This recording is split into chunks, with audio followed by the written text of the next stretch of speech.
Hello friends, NCERT class 6 history का ये short notes है जो कि 3 चैप्टर हम लोगों ने कवर कर लिया और ये चौथा चैप्टर आज देखते हैं। तो चलिए देखते हैं क्या बताती हैं किताबें और कब्रें। प्राचीनतम ग्रंथ वेद। और अगर आप इसको विस्तार से पढ़ना चाहते हैं तो इसी चैनल के प्लेलिस्ट पे जाकर आप सीरियल वाइज वीडियो देख सकते हैं। प्राचीनतम ग्रंथ वेद। वेद का शाब्दिक अर्थ ज्ञान। वेदों का संकलन कृष्ण द्वैपायन वेद व्यास ने किया। वेद 4 है।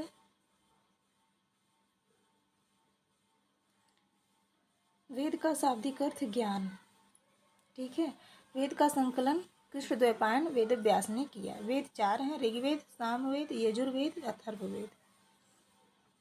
ऋग्वेद यह सबसे पुराना वेद है। ऋग्वेद की रचना 3500 साल पहले हुई।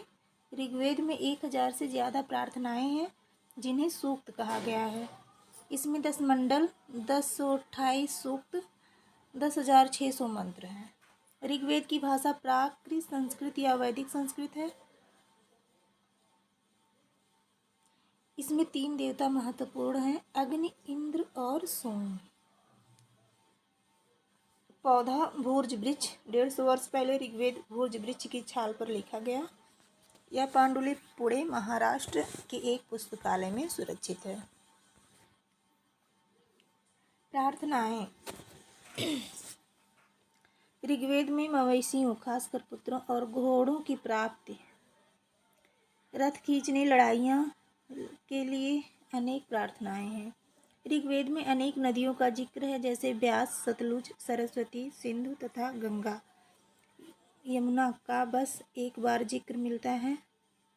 लोगों का वर्गीकरण काम, भाषा, परिवार या समुदाय, निवास स्थान या सांस्कृतिक परंपरा के आधार पर किया जाता रहा है।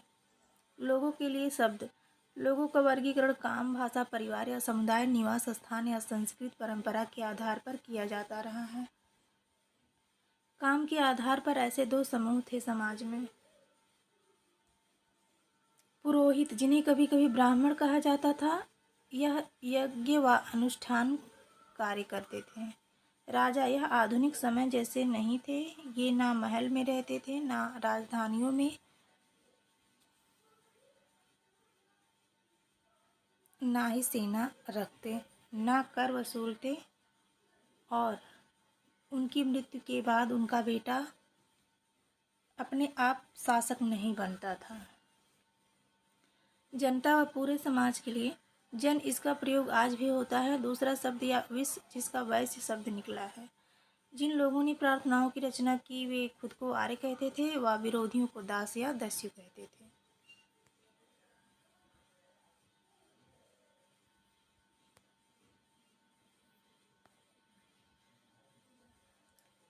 समाज मुख्य रूप से 4 वर्गों में बना हुआ था। ब्राह्मण, यज्ञ और अनुष्ठान, वैश्य, व्यापारी, क्षत्रिय, सेना, शूद्र, दास।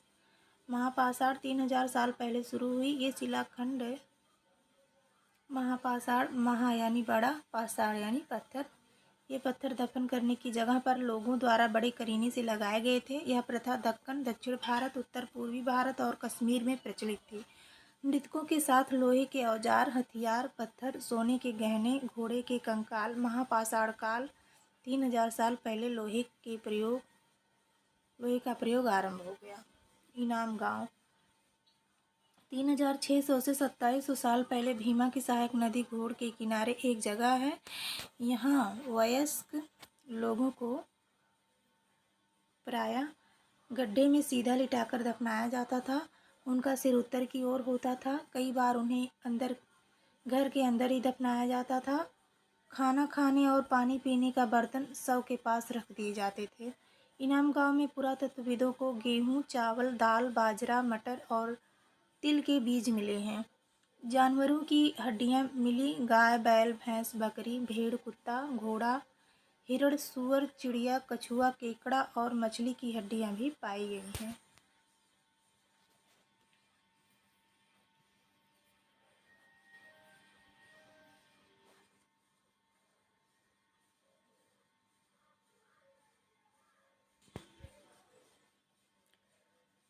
अध्याय 4 समाप्त हुआ। अब अध्याय 5 को हम लोग कवर करेंगे, जो है राज्य, राजा और एक प्राचीन गणराज्य। 3000 साल पहले राजा बनने की प्रक्रिया में कुछ बदलाव आए। अश्वमेध यज्ञ आयोजित करके राजा के रूप में प्रतिष्ठित हो गए। शासक 3000 साल पहले राजा बनने की प्रक्रिया में कुछ बदलाव आए। अश्वमेध यज्ञ आयोजित करके राजा के रूप में प्रतिष्ठित हो गए। अश्वमेध यज्ञ करने वाला राजा बहुत शक्तिशाली माना जाता था। महायज्ञों को करने वाले राजा अब जन के राजा ना होकर जनपदों के राजा माने जाने लगा। जनपद का शाब्दिक अर्थ जन के बसने की जगह होता है। ठीक है, आगे देखते हैं। अश्वमेध यज्ञ। इस यज्ञ में रथ घोड़े को राजा के लोगों की देखरेख में स्वतंत्र विचरण के लिए छोड़ दिया जाता था। इस घोड़े को किसी दूसरे राजा ने रोका तो उसे वहां अश्वमेध यज्ञ करने वाले राजा से युद्ध करना होगा।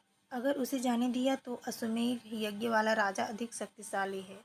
यज्ञ पुरोहित द्वारा संपन्न होता था तथा विभिन्न राजा को आमंत्रित किया जाता था। उत्तर वैदिक ग्रंथ। जो ग्रंथ ऋग्वेद के बाद रचे गए, जैसे सामवेद, यजुर्वेद, अथर्ववेद, उपनिषद, इनको क्या कहते हैं? उत्तर वैदिक ग्रंथ। वर्ण। पुरोहितों ने लोगों को 4 वर्गों में विभाजित किया।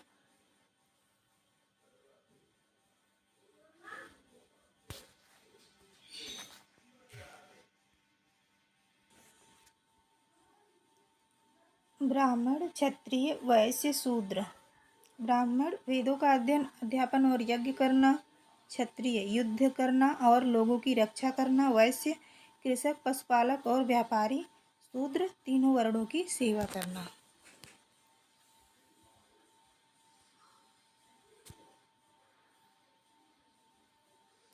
जनपद। जनपद का शाब्दिक अर्थ जन के बसने की जगह होता है।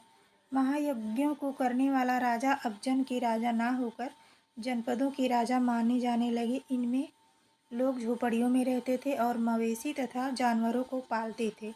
चावल, गेहूं, धान, जौ, दाल, तिल, सरसों उगते थे कुछ जनपद हैं।